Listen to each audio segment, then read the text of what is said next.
The all-new FKM Venture ADB has a 180cc engine displacement, 4-stroke single-cylinder naka-single overhead cam with 4 valves. Nagtataglay naman ito ng max power na aabot sa 18.2 HP at 8,500 RPM habang ang kanyang max torque ay 17.2 Nm at 6,500 RPM. At para naman sa kanyang fuel system, ito rin ay naka-electronic fuel injected habang ang kanyang cooling system, ito po ay naka-liquid cooled. At para naman sa kanyang starting system, pinapagana lang po ito ng electric push starter. At dahil naka-ADB style ang motor na ito, ito ay gumagamit ng Continuous Variable Transmission or CVT pagdating sa kanyang driving system. For the suspension naman sa harapan, ito po ay naka-telescopic fork at naka-dual shock absorber with sub-tanks naman pagdating sa likuran. At para naman sa kanyang braking system, equipped na rin ng parehong hydraulic disc ang harap at likurang preno nito.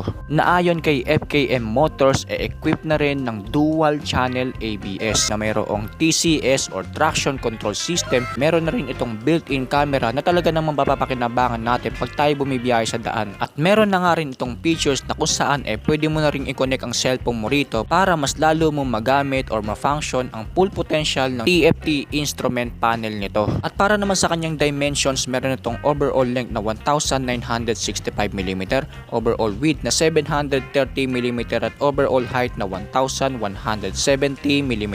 Meron naman itong seat height na 790mm at meron din itong mataas-taas na ground clearance na 200mm at ang kabuang bigat naman ng motor na ito mga kamots ay 135 kilograms. At yan ang engine specs at iba pang features nitong pinakabagong FKM Venture ADB 180.